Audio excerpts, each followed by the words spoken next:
Bien, bonjour à tous. Bien, je suis ravie de vous retrouver pour un nouvel épisode. Donc, je suis Anne-Géraldine Naviel, je suis coach professionnel, coach holistique et formatrice. Je vous accompagne à titre individuel pour vous aider à oser créer la vie qui vous plaît et à être vous-même. J'interviens aussi dans le monde du travail afin de développer le leadership, l'intelligence collective et le bien-être pour aller vers un monde plus durable et meilleur. Alors, aujourd'hui, je voudrais vous parler du thème Trouver un nouvel élan dans sa vie. C'est un thème que je trouve important d'aborder, surtout en début d'année. L'hiver est souvent une période où on peut ressentir moins d'énergie, ce qui est tout à fait normal. C'est un temps plutôt d'intériorisation et d'introspection. Et c'est vrai que quand on ne prend pas assez de temps pour soi, on peut vite se retrouver fatigué et coupé de soi-même. Alors, c'est aussi un thème qui est important lorsque vous abordez une nouvelle période de votre vie.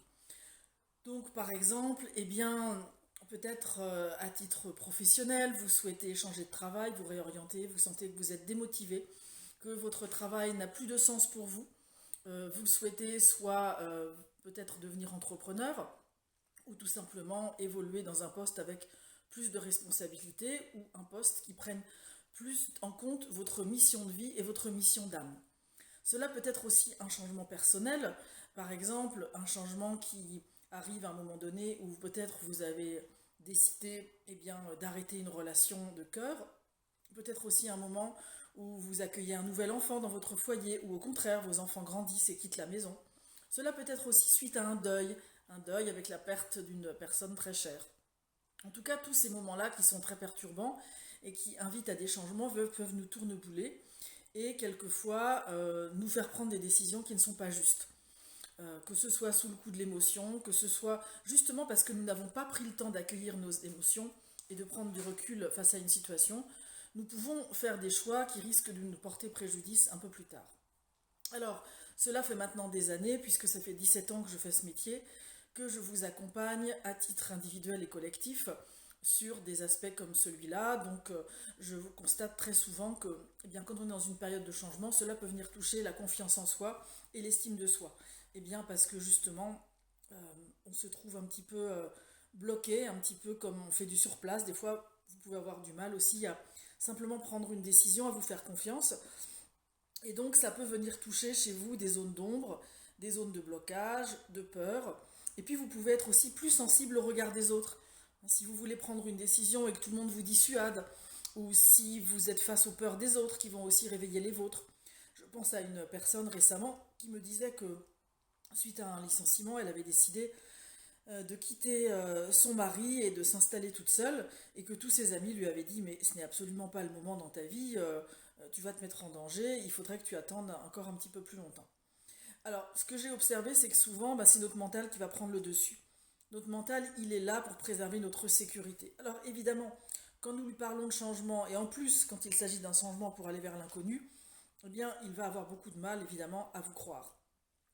Changez alors que vous savez où vous allez. Par exemple, vous changez de poste pour aller dans une entreprise, peut-être qui vous a déjà fait signer un contrat, ou vous déménagez et vous avez trouvé un logement qui vous attend. Voilà, cela est assez rassurant. Mais il peut arriver dans la vie que vous soyez dans une situation où justement vous allez devoir faire face à l'inconnu. C'est-à-dire vous ne savez pas ce qui va se passer. La seule chose que vous savez, c'est que c'est juste de quitter une situation et cela demande de faire à ce moment-là confiance à la vie et confiance à ce que vous ressentez. Ce n'est pas toujours évident puisque nous avons toutes nos petites voix dans notre cerveau qui vont évidemment nous faire peur et nous dire que ce n'est pas une bonne idée. Et là, ça demande vraiment de pouvoir se reconnecter à soi-même. Alors, ce genre de choses, évidemment, je le fais en accompagnement individuel. Je vais vous proposer, par exemple, de prendre des temps de méditation, de prendre aussi des temps créatifs, parce que quand vous créez avec vos mains, quand vous dessinez, quand vous écrivez, quand vous peignez, même si vous ne savez pas faire tout cela, quelque part, votre cerveau est comme au repos, et ce sont en fait votre corps, finalement, qui va prendre la relève, et qui va souvent vous envoyer des messages que votre cerveau n'a lui-même pas eu le temps de conceptualiser. C'est pour ça que j'aime bien toutes les méthodes qui nous coupent du mental. Donc ça peut être la méditation, ça peut être l'hypnose, ça peut être aussi l'EFT et toutes les méthodes créatives que je viens de vous décrire. Je conseille aussi souvent aux personnes dans ce genre de situation d'être à l'écoute de ce qu'on appelle des synchronicités. Les synchronicités, ça va être par exemple des rencontres que vous allez faire, ou vous allez peut-être plusieurs fois lire un article sur le même sujet.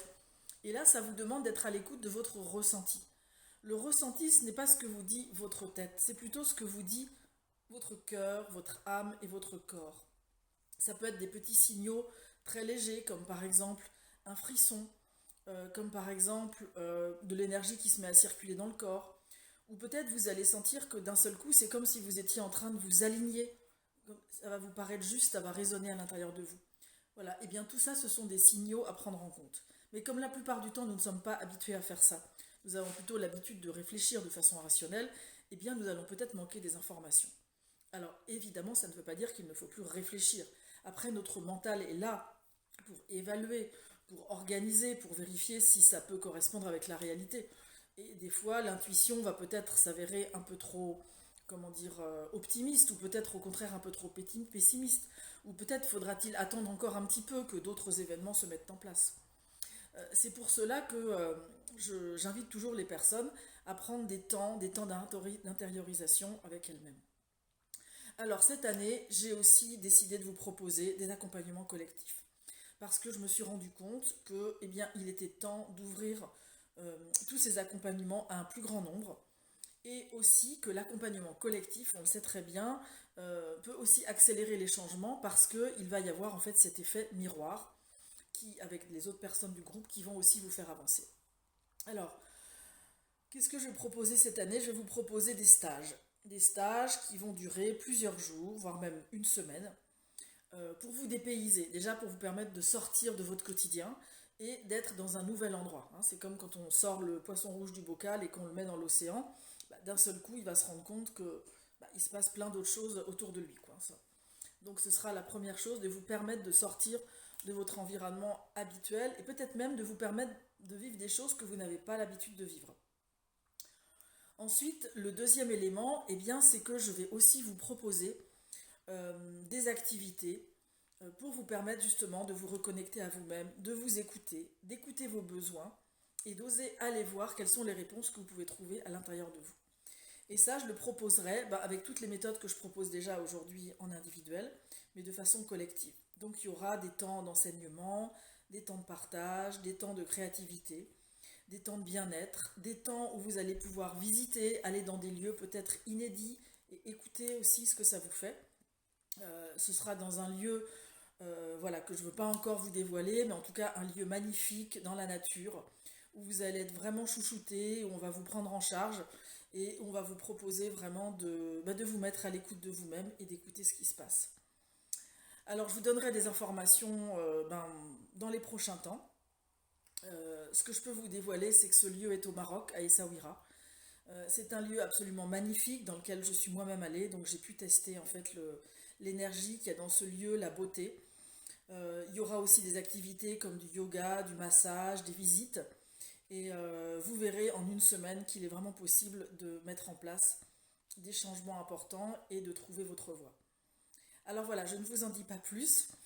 Si vous souhaitez me contacter, soit pour avoir plus d'informations, soit pour prendre rendez-vous avec moi à titre individuel, eh bien n'hésitez pas, il y a déjà des choses qu'on peut travailler à titre individuel. On peut travailler par exemple des peurs et des blocages qui vous empêchent d'être vous-même. On peut identifier aussi peut-être des blessures émotionnelles qui vous empêchent d'être vous-même et d'écouter vos besoins.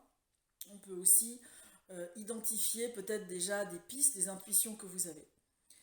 Alors je vous dis à très bientôt et j'ai vraiment hâte de vous retrouver. À bientôt!